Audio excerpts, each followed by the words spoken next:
Welcome to NWA PowerrrSurge. Sorry about that. This episode of PowerrrSurge is interesting because this isn't an NWA Power episode. It's just not. This is more like a WWE main event or Superstars. That's what this is. It's their equivalent of a smaller show that's done in between the regular shows that you'll have something there. And they show recaps, they'll have interviews, and in this case, they'll have one match. Just one. Now, Joe Gillum and May Valentine. I really don't feel May. I'm sorry. She just doesn't feel like she's meant to be an interviewer. She just doesn't. A host or interviewer, she feels more like a manager. And it feels like she should be doing manager work than actually interviewing. Doesn't mean she won't be an incredible manager. It's just that it doesn't feel like it's right for me personally. That's what I'm feeling from May. That's just me. You guys can tell me below if you believe May Valentine is great as an interviewer and also hosting Surge. Now, let's just get to the match itself. Mims versus Bucket. Student versus teacher. Here is where it kind of gets lost in translation. We don't see Bucket much. We've seen Mims a couple of times. He is the student and there's the teacher. And it just, if this had happened on Power and they elaborated, like having another match between the two, this would actually have some interest for me personally. Because they could have built this in disrespect, and maybe they will. Maybe when the next Power episode comes out, Bucket's going to get angry because he got beat by Mims on PowerrrSurge. He's going to say, no. How you were? I am the true teacher. You're my student. You should know better to try and outshine me. That would make sense. And maybe that will happen in the next episode of Power. But here, there's no context. Just being told that he's his teacher isn't enough. Was the match good? No. Because for some reason, Mims started running back and forth, going back and forth on the ropes for some weird reason. It didn't make much work. Didn't make much sense.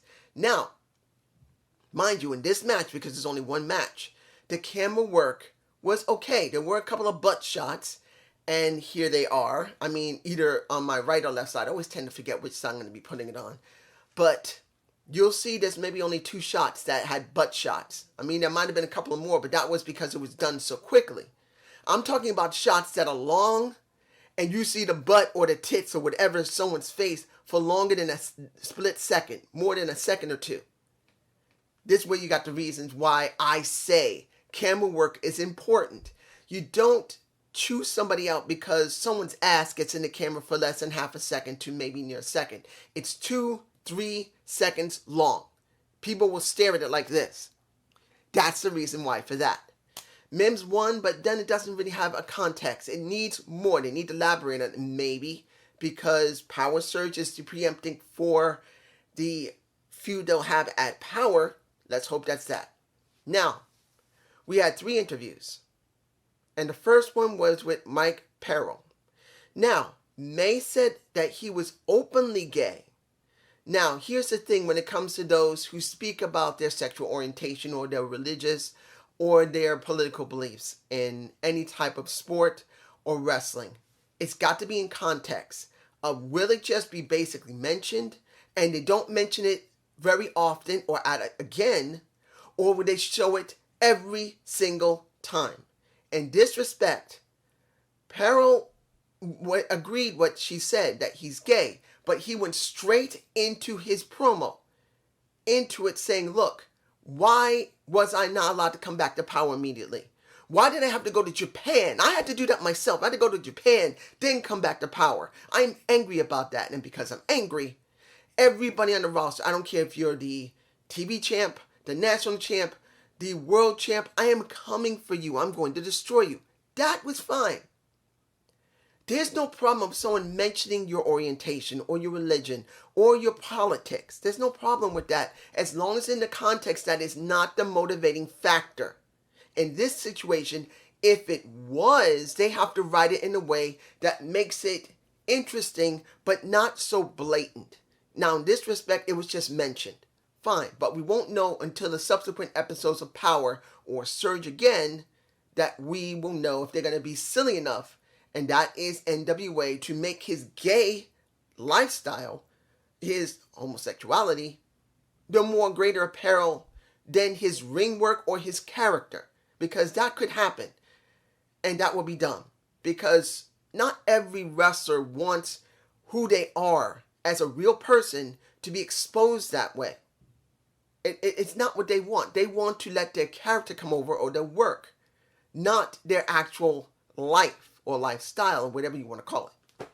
Then we had Camille, and she's getting a little pissed off because that May was making Thunder Rosa the most important person, particularly that her promotion was more talked about than she was. And they did cover a little bit about what was going on. Well, risky business, having that moment last week about, well, and it came to Nick. No one's position is safe. No one. And I'm having an open-ended situation where prove to me that you can come in and be part of Strictly Business. I don't care if you're here from Power. I don't care if you're in NWA. I don't care who you are, even if you're outside. I'm opening the door outside for you to come in. She made it very clear. I got no problem with Nick. Nick's going to do what's best for himself. He's doing what he thinks is good for business. He's a businessman. It doesn't mean our relationship outside business is bad. But he's going to do what he's going to do, and I'm going to do what I'm going to do. I'm with my man. My man is the most important thing to me. We are a power couple. We got it. And I'm going to go and do what I got to do. But I'm still strictly business. That's what she said. And for me personally, that was fine. Now, the thing for me that was a major problem was not Joe Galley. It's May. May just does not have enthusiasm.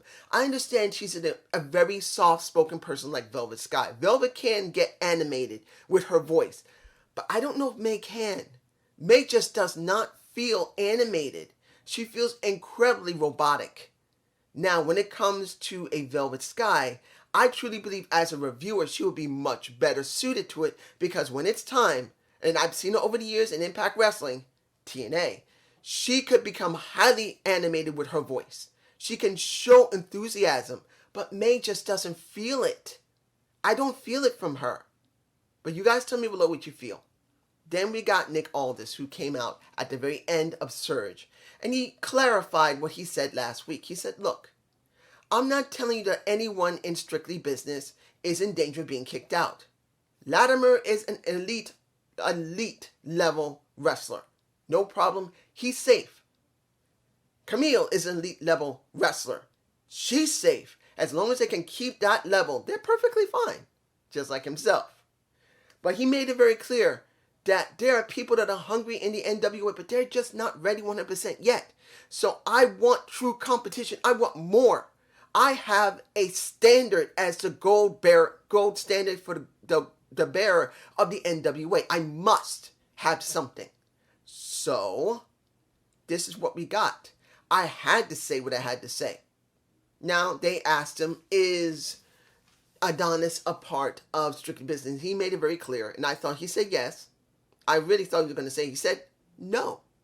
This is about not just becoming successful. This is about being consistently successful. That is what he made it very clear to be. Strictly Business need elite people who are consistent. And even though he has a great start, he's not consistent yet. Until he's consistent enough, then I can consider. And this is when they generally ended the show. Now, is this important for NWA? In a sense, yes. Because when you see it for what it is, it's main event. It'll give you extra content that you're not normally seeing on Power. Since they're restricted to 1 hour, either because they can't do two or they decided only to do one, this is what you get. You get a second show that lets one or two people be spotlighted, or in this case 3, and then you get one match from maybe 1 or 2 guys, or a tag match, whatever. For me personally, am I going to continue reporting on this? I don't know. It's going to depend on how you guys feel about this video. I may do one more episode of PowerrrSurge whenever it does come out. It just depends. But if you guys don't really have much interest in PowerrrSurge and you only care about Power, I'll watch it and I'll make sure I write some notes on it and I'll talk about it on the next Power if it's important, counting if I don't forget. But this is PowerrrSurge episode 1. Please leak. Well, that makes me think of the Gump report, and I have a Gump report done. I actually have 2 done. I may release it to, well, I'm going to be doing this, then I'm going to be doing Dynamite. I don't know if I'm going to release a 3rd video today. I'm going to see if I can release it tomorrow. And then this weekend, I'll release my next video, which will be about Alexa Bliss. So you're going to have one video, which is a good one, I believe, with botches. And then this weekend, you might get the last one. I'm not guaranteeing I'm going to keep doing this all the time. There's going to be time where there might be just 1 Gump report, or maybe there's 3 Gump reports in the week. I don't know. But this is what I'm doing. Enjoy the day. Peace.